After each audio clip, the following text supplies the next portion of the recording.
지난주부터 기다림의 자세라는 주제로 말씀을 전하고 있습니다. 코로나 팬데믹 상황에서 또 한 해를 마무리하는 시점에서 우리는 기다림의 자세가 중요하다는 걸 다시 한번 깨닫죠. 누구를 기다리는가? 우리가 무엇을 기다리는가? 또 어떻게 기다리는가? 지난주 시편 62편 다윗의 고백처럼 나의 영혼이 잠잠히 하나님만 바라보며 기다리며 그 하나님이 나의 반석이요 요새시요 내 인생의 구원자시요 내 인생의 영광이 되신다 라는 분명한 확신을 가지고 소망 되시는 주님만을 늘 바라보며 살아가시기를 축원합니다. 오늘 두 번째 시간입니다. 그 날을 준비하라 입니다. 누구를 기다리는가, 어떻게 기다리는가 중요하지만 언제, 때에 대한 기다림의 때에 대한 내용도 굉장히 중요하죠. 오늘 본문은 예수님이 말씀하신 비유입니다. 천국을 비유하셨어요. 신랑을 맞으러 나간 10처녀에 비유하셨죠. 1절과 2절 말씀 우리 같이 한번 읽겠습니다. 시작. 그때의 천국은 등을 들고 신랑을 맞으러 나간 10처녀와 같다 하리니 그 중에 5은 미련하고 5은 슬기 있는 자라. 그때에 성경에는 때에 대한 메시지가 많이 등장을 해요. 토테라는 이 단어는 신약 성경에 160번이나 등장을 합니다. 시간에 대한 아주 중요한 이야기를 할 때 사용하는 부사죠. 시간을 분별하는 것, 지금 내가 처한 상황을 잘 알고 제대로 분별하고 그렇게 행동하는 것, 이것이 얼마나 중요한지 모른다라는 말씀이에요. 오늘 교훈은요, 때에 대한 내용이에요. 그리고 천국에 대한 비유입니다. 천국은 10처녀가 신랑을 맞이하러 나가는 어떤 상황과 아주 흡사하다라는 거예요. 마치 등불을 들고 신랑을 마중 나간 10처녀. 그런데 그 중에 5명은 미련하고 5명은 슬기롭다라고 말씀을 하셔요. 여기서 10명의 처녀는 누구인가? 신랑을 맞으러 나간다는 것은 어떤 의미인가? 당시 유대인의 결혼 예식을 보면 결혼식은 대개 저녁 무렵에 시작을 합니다. 우리와는 달리 해가 떨어지면 하루를 그때부터 시작을 했어요.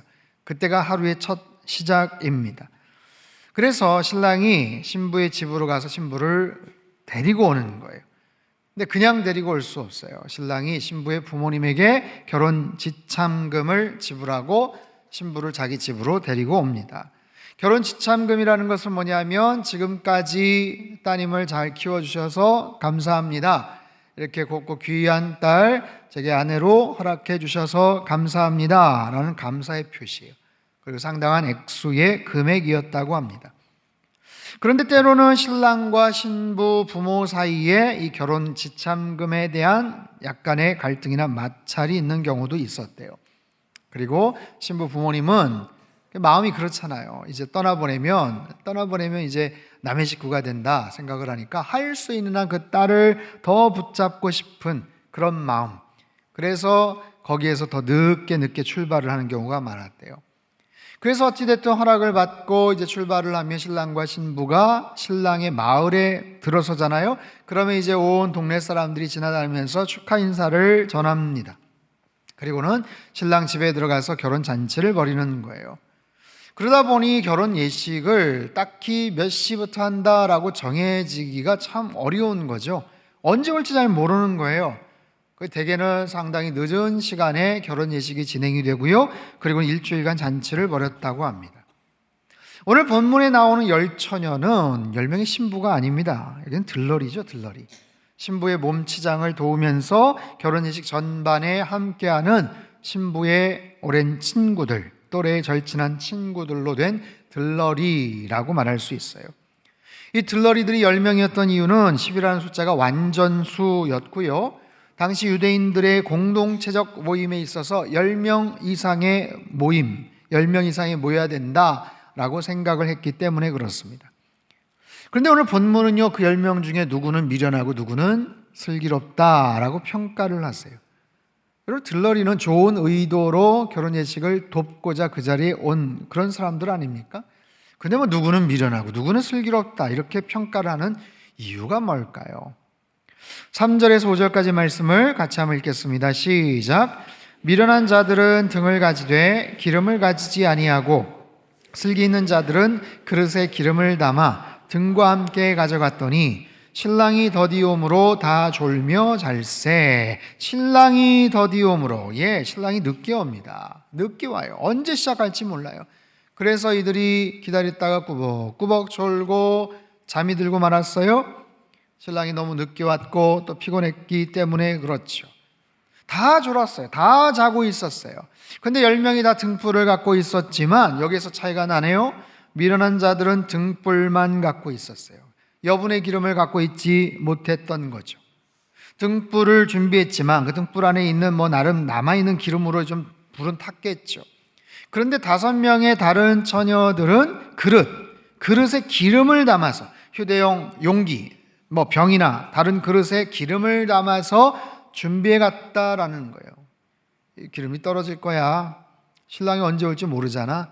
그래서 따로 기름을 챙기자. 아마 그렇게 해서 준비했던 겁니다. 그때 소리가 들려요. 신랑이 온다라는 거예요. 신랑이 온다. 6절, 7절 말씀 시작. 밤중에 소리가 나되 보라 신랑이로다 맞으러 나오라 하매 이에 그 처녀들이 다 일어나 등을 준비할세. 봐라 신랑이 온다 라는 소리에 펄쩍 깹니다. 꾸벅꾸벅 졸다가 깨요. 근데 여기 밤중에 소리가 났다. 여기서 밤중은 한밤중이라는 뜻입니다. 저녁 때부터 준비를 했지만 한밤중이 되어서야 신랑이 마을로 들어섰어요. 그러자 졸던 들러리 친구들이 다 일어나서 허겁지겁 등을 준비하고 신랑 맞을 채비를 하죠. 근데 문제가 생겼어요. 졸면서도 아마 등을 키웠던 것 같아요. 불을 키웠던 것 같아요. 그 사이에 등잔에 기름이 거의 다 들어가고 그냥 깜빡깜빡 이제 꺼져가기 일보 직전입니다.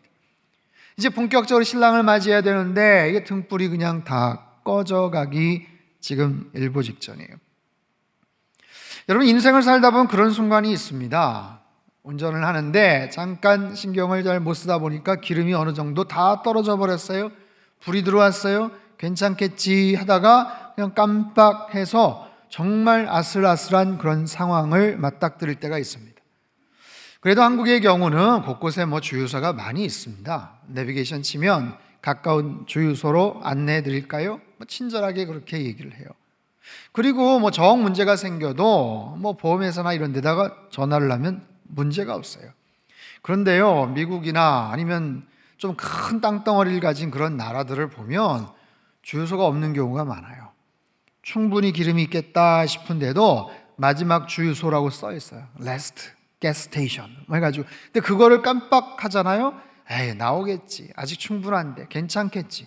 와, 근데 3시간 4시간 가도 주유소가 보이질 않는 그런 경우들도 있습니다. 다급하니까 전화를 하려고 하는데 전화도 터지지 않아요. 그런 상황에서 얼마나 사실은 마음이 졸이겠습니까? 얼마나 다급하겠어요. 이런 마트에서 물건을 이것저것 샀는데 남은 잔고가 좀 아슬아슬해 보여 싶을 때가 있죠. 잔고 부족입니다. 이러면 어떡하지? 그래서 좀 가격 나가는 것 요거는 좀 내려놓고 요건 다음 달에 사고 이럴 때가 있어요. 고민할 때가 있죠. 아니면 오늘 본문의 이야기처럼 결혼식 때 문제가 생길 수도 있죠. 제가 오래전에 저희 친구 결혼식 참석을 했는데 음식이 떨어지고 말았어요. 평일날 결혼식을 해서 대략 오는 하객들 숫자를 잘 맞췄다 싶었는데 하객들이 한 200명이 넘게 더 온 거예요. 예상했던 숫자보다. 음식이 딱 떨어지고 말았습니다. 그래서 급하게 저를 비롯해서 다른 친구들이 주변에 식당을 예약하고 찾아보고 조그만한 쿠폰 같은 거 만들어서 나오시는 분들 이렇게 주는데 음식이 다 떨어지니까 성을 내시는 어르신들도 계시고 음식이 없다고 불편하다고 그렇게 불평하시는 그런 분들도 계셨어요. 결혼식 때 음식이 떨어지니까 정말 난처하더라고요. 여러분 그렇습니다. 하지만 인생을 살다 보면 그런 일들이 생기죠. 뭔가 문제가 생기고 준비한 것이 부족하거나 어려움이 생길 때가 있어요. 이 5명의 들러리들, 이 처녀들도 아마 그렇게 대충 생각한 것 같아요. 그럴 수도 있지 기름 떨어질 수도 있지 근데 신랑은 왜 이렇게 안 오는 거야? 하면서 투덜거리다가 기름이 떨어져 가니까 어떻게 합니까? 8절서부터 10절까지 말씀 우리 같이 한번 읽죠. 시작.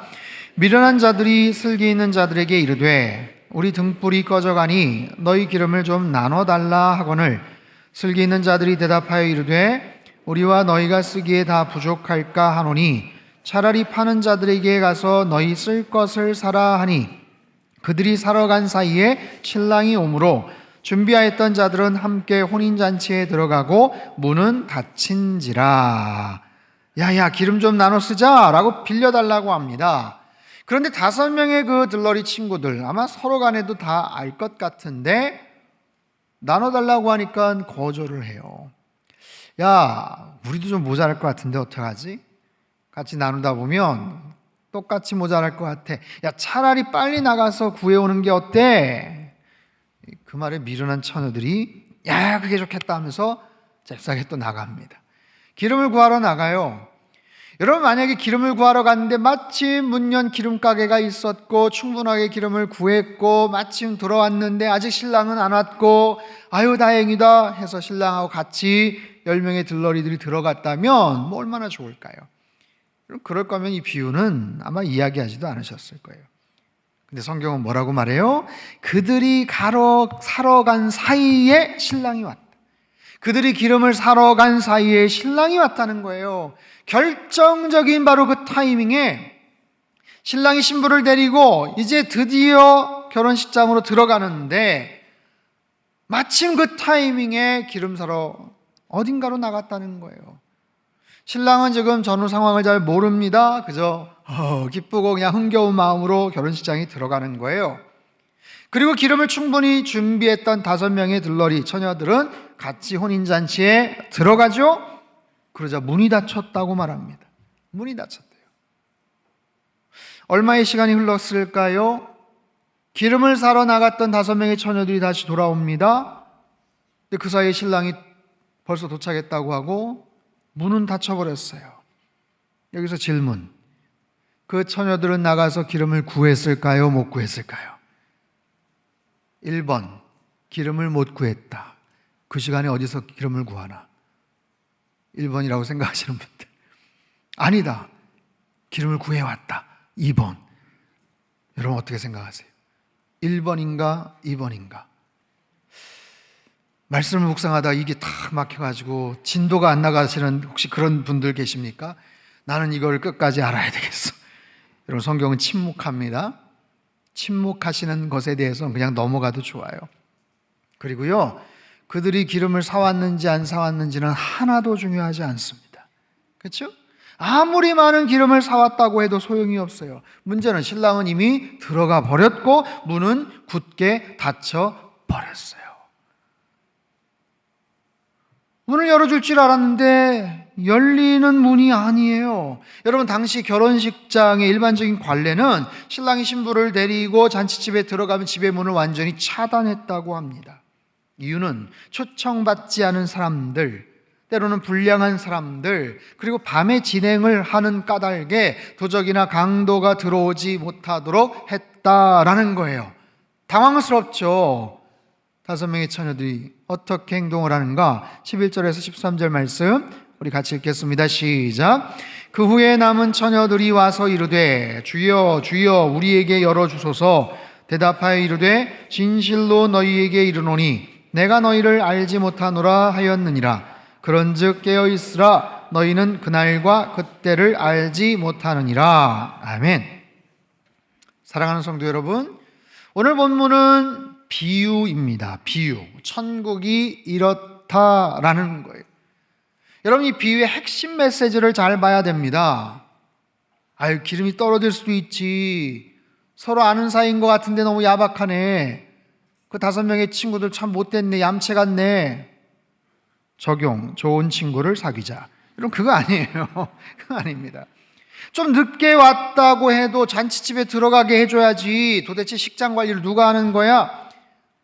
좀 더 배려하는 사람이 되자. 이런 교훈이 아니에요. 여러분, 여기서 핵심적인 중요한 교훈은 예수님이 왜 이 말씀을 하셨는가? 기다림의 자세. 그날을 준비하라. 깨어있으라. 그날과 그때를 너희가 알지 못한다. 항상 깨어있으라. 그리고 문이 닫히면 열리지가 않아 라는 거예요. 문이 항상 열려 있었던 것 같은데 늦으면 소용이 없어. 닫으면 열리지가 않아. 천국이 마치 이와 같다라는 거예요. 여러분, 우리 생활 속에서 이와 비슷한 일들이 있죠. 문이 닫히면 열리지를 않아요. 지난 목요일 수능 시험이 있었습니다. 해마다 전쟁이죠. 얼마나 긴장을 합니까? 수험생이나 가족들이나 얼마나 긴장을 해요. 얼마나 준비를 많이 했겠어요. 그런데도 보면 꼭 수능 당일날 늦게 일어나거나 시험장에 늦게 도착을 하거나 시험 봐야 되는 장소를 착각을 하거나 그래서 늦게 가는 경우들이 꼭 있어요. 여러분, 개인적인 상황을 들어보면 얼마나 딱합니까? 얼마나 딱해요. 얼마나 불쌍해요. 그런데 일단 시험이 시작이 되면 들어갈 수 있다 없다? 그래도 들여보내야 되는 거 아니에요? 들어갈 수 없습니다. 들어갈 수 없어요. 그 앞에서 울고불고 하는데 보니까 알고 봤더니 우리 교회 권사님 조카야. 들여보내야지. 그래서 들어갈 수 있다 없다? 없어요. 문이 닫히면 들어갈 수가 없어요. 비행기를 타서 외국을 가야 되는데 문제가 생겨서 늦게 도착을 했어요. 허겁지겁 갔습니다. 보니까 아직 비행기가 이륙하지 않았어요. 다행이다. 가슴을 쓸어 담면서 들어가려고 하는데 제지하는 거예요. 막는 거예요. 죄송합니다. 문이 닫혔어요. 바로 앞에 지금 비행기 아직 있구만, 좀 열어달라고 얘기를 해도 안 되는 거예요. 어쩔 수가 없어요. 죄송합니다, 선생님. 이미 이륙 준비를 끝냈고 날개가 돌아가고 있어요. 문이 닫혔기 때문에 열 수가 없습니다. 그렇죠? 여러분, 오늘 본문의 이 미련한 처녀들, 그들의 가장 결정적인 문제가 뭔지 아세요? 잘못된 판단입니다. 막연한 계산입니다. 여러분, 세상에는 그냥 대충 눈대중으로 맞춰서 할 수 있는 일들이 있고 정말 철저하게 꼼꼼하게 계산을 해서 진행을 시켜야 될 일들이 있어요. 그런데 이 5명의 처녀들은 계속해서 잘못된 판단을 하고 있습니다. 그들은 등불을 준비했어요. 기름을 가져갈까 말까, 여분의 기름을 가져갈까 말까, 그냥 괜찮겠지, 이 정도면 되겠지 생각을 합니다. 기름이 부족합니다. 불이 꺼져가려고 합니다. 그래서 빌리려고 합니다. 어쩌면 생각했을지 몰라요. 만약에 부족하면 빌리면 되겠지, 아는 친구들인데 빌려주겠지. 친구들이 말합니다. 야, 나가서 차라리 구해오는 게 어때? 그래, 그게 좋겠다 하면 생각하면서 나갑니다. 왜요? 지금이라도 나가면 기름을 구할 수 있겠지? 어디서 구합니까? 요즘처럼 24시간 편의점이 근처에 있는 것도 아니고 어디에서 기름을 구해와요? 결국 허둥지둥 돌아옵니다. 기름을 구했는지 안 구했는지 하나도 중요하지 않다고 말씀을 드렸어요. 근데 와서 판단합니다. 문을 두드립니다. 문을 두드리면 열어주겠지. 계속해서 착각을 하고 있습니다. 이 정도면 되겠지, 빌려달라고 하면 빌려주겠지, 지금이라도 급하게 나가면 살 수 있겠지, 늦게라도 들어오면 허락해 주겠지, 문이 닫혔네, 두드리면 열어주겠지. 하지만 문이 열리지 않습니다. 이들은요, 모든 것을 정확하지 않게 판단했고요, 막연한 계산 속에서 어리석게 행동을 하고 말아요. 사랑하는 성도 여러분, 우리 인생에서 가장 확실한 것이 무엇일까요? 슬프지만 우리 모두는 다 죽는다는 사실이에요. 그렇죠? 이것만큼 확실한 것이 없습니다. 이것만큼 확실한 것이 없어요. 그 죽음이 언제 올지 아는가? 그것도 알지 못해요. 그래서 언제나 나는 그런 존재구나, 겸손하게 그렇게 죽음을 생각하면서 준비하면서 살아야지. 네, 24시간 내내 죽음만을 생각하면서 살 수는 없잖아요. 그럼에도 불구하고 요즘처럼 계절이 바뀔 때, 한 해가 뉘엿뉘엿 저물어 갈 때, 우수수 낙엽이 떨어질 때, 특별한 인생의 전환점이 있을 때, 또는 누군가의 장례식장에 갔을 때 우리는 다시 한번 떠올릴 수 있어야 돼요. 그래, 맞아, 나도 언젠가는 저 영정사진의 주인공이 되겠지. 인생의 마지막 순간이 오겠지, 겨울이 오겠지. 다시 한번 기억하면서 떠올려야 되고, 그리고 그 죽음에 대해서 나는 확실하게 준비하고 있는가? 라고 자문할 수 있어야 돼요. 파스칼이라는 학자가 이런 얘기를 했습니다. 신이 존재할 확률이 아무리 낮다 할지라도 그럼에도 신의 존재를 믿는 것이 합리적이다. 신이 존재할 수 있는 확률이 아무리 낮다고 해도 그래도 신의 존재를 믿는 것이 더 낫다. 이 말을 한 파스칼은 17세기 프랑스를 대표하는 철학자요 위대한 수학자였습니다. 삼각형 그 안에 내각의 합이 180도라는 것을 증명하고 아주 위대한 수학과 과학에서 명성을 날린 인물이에요. 이 파스칼이 기독교 신앙을 내기에 비유했어요. 내기. 자, 뭐냐면 단순히 신이 존재하거나 존재하지 않거나 둘 중에 하나. 신이 존재할 확률은 50%다. 믿으면 천국, 믿지 않으면 지옥. 그런데 내가 믿었는데 신이 없다. 믿었는데 신이 없어. 그럼 별다른 손해가 없어요. 하지만 믿었는데 신이 있다. 그렇지. 할렐루야. 천국에 가고 모든 것을 얻게 됩니다. 근데 만약에 내가 믿지 않았어요. 신이 없을 거야. 믿지 않았어요. 죽었는데 정말 없어요. 없잖아. 없었잖아. 뭐라 했어 내가. 없다고 그랬잖아. 근데 믿지 않았는데 신이 있었다. 그럼 어떻게 됩니까? 지옥 형벌을 받는 거예요. 심판을 받는 거예요. 그렇기 때문에 신의 존재 확률이 아무리 낮다고 해도 안 믿는 것보다 믿는 게 훨씬 더 유리하다. 여러분, 이런 논리는 수학자이기 때문에 합리적인 그런 계산을 통해서 얘기한 거예요. 더군다나 불신자들에게 가장 설득력 있어 보이는 그런 제안을 한 것뿐이지 이분은 굉장히 신실한 크리스찬 신앙인이었습니다. 여러분, 이처럼 얼핏 보면 인생은 확률 게임 50대 50의 게임처럼 보여집니다. 그렇죠? 길고 짧은 것은 어떻게 해야 한다? 대봐야 한다. 길고 짧은 거 대봐야 알아. 그렇죠? 아유, 이기고 지는 것 경기 해봐야 한다니까. 그런가요? 그렇죠? 이기든 지든 야, 둘 중에 하나야. 야, 50%야. 50대 50 확률로 말할 수 있는 것도 분명히 있습니다. 하지만 죽음의 문제는 100%의 문제. 누구도 피해갈 수 없는 가장 명확한, 가장 확실한, 가장 본질적인 그런 문제입니다. 거기다가 우리는 그때가 언제인지 알지를 못해요. 여러분, 이게 얼마나 불안한 일입니까? 틀림없이 분명한 일인데 언제인지를 모른다. 얼마나 불안하고 위험한 일이에요. 그런데 너무나도 많은 사람들이 오늘 본문의 5명의 어리석은 처녀처럼 너무나도 막연하게, 너무나도 대충 계산하고 생각해서 살아가더라라는 거예요. 천국은 마치 이와 같다라는 거예요. 여러분, 천국은 결혼 예식은 기쁜 축제죠. 기쁜 날이에요. 축배를 들고 흥겹게 서로 축하하고 축복하며 웃고 깔깔거리고 바로 행복한 바로 그런 순간, 바로 그런 장소죠. 하지만 문이 닫히면 그것은 아주 싸늘한 눈물의 장소가 됩니다.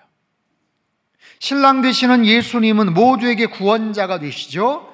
하지만 문이 닫히면, 그때를 놓치면 주님은 무서운 심판주가 되셔서 들어오지 못한 자들을 심판하실 거예요. 본문에서 10명의 처녀는 모든 사람을 상징합니다. 슬기롭거나 미련하거나요. 예외는 없어요. 제3지대도 없습니다. 둘 중에 하나예요. 미리 준비하고 깨어있던 처녀들, 신랑이 오실 때 잔치에 들어가서 기쁨을 나누지만 깨어있지 못한 처녀들, 그 결정적인 타이밍을 놓쳤던 그들은 신랑을 만나지도 못하고 들어가지도 못합니다. 여러분, 우리에게는 반드시 마지막 때가 옵니다. 다만 그 때와 시간을 알 수 없다라는 거예요. 그렇기 때문에 누구든 죽음을 두려워합니다. 여러분, 죽음을 두려워하지 않은 사람은 없어요. 죽음은 절망입니다.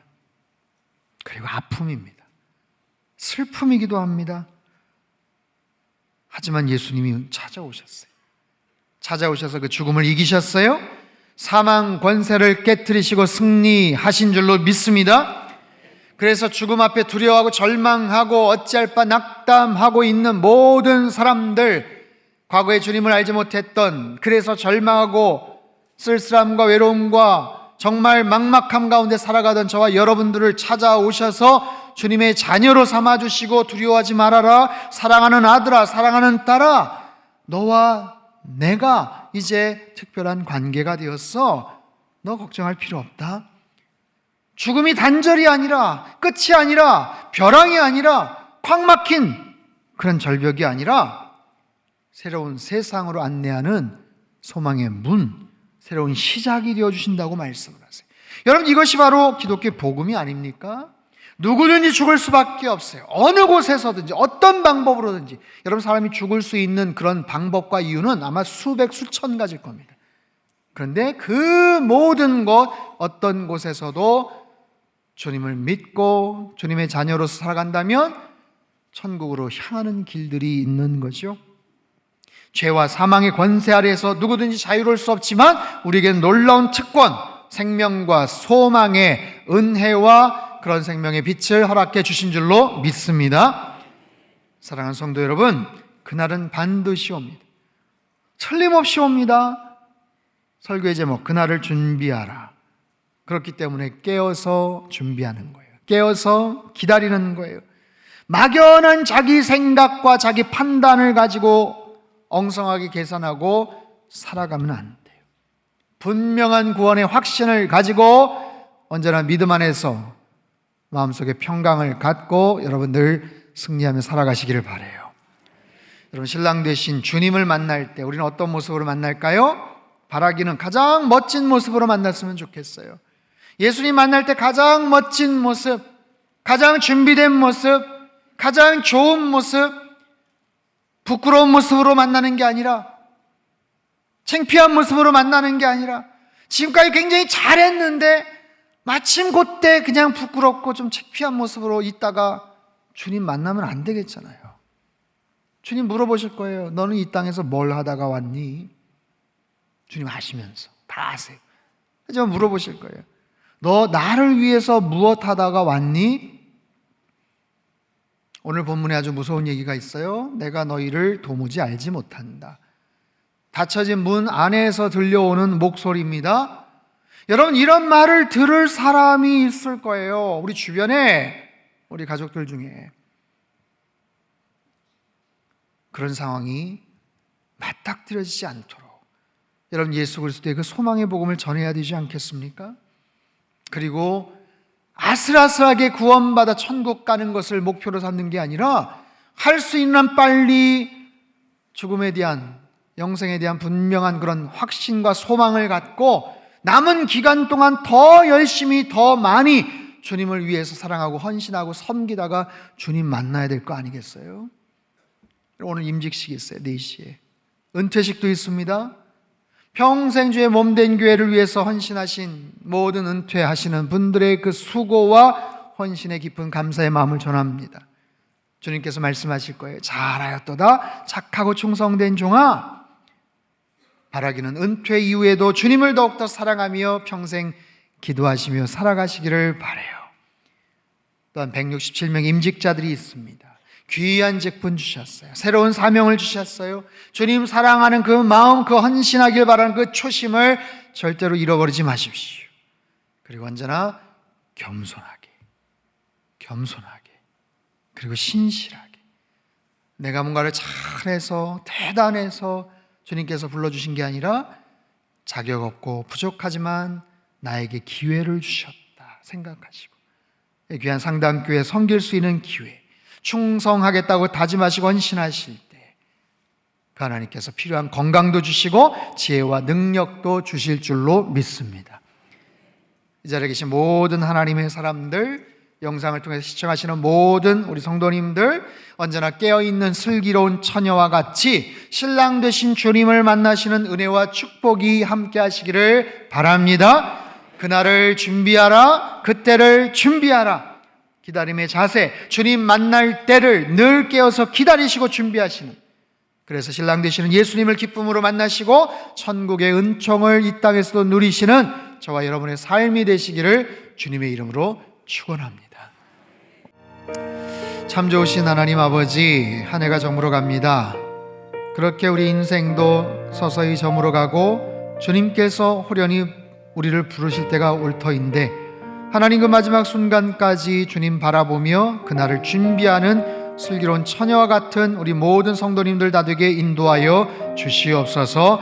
지금까지도 잘해왔지만 앞으로 더 잘하게 도와주시고 남아있는 건강, 시간, 호흡 모든 것들 아낌없이 주님을 향해 주님을 위해 헌신하고 충성 봉사하는 하나님의 거룩한 종들 다 되게 인도하여 주시옵소서. 결정적인 타이밍에 하나님 막연하게 생각하고 계산하지 않게 도와주시고 주님 만나는 하나님의 거룩한 자녀로 백성으로 주님 앞에 갈 때까지 그렇게 살아가는 주의 귀한 자녀들 되게 축복하여 주옵소서. 존귀하신 예수님의 이름으로 감사하며 기도합나이다. 아멘.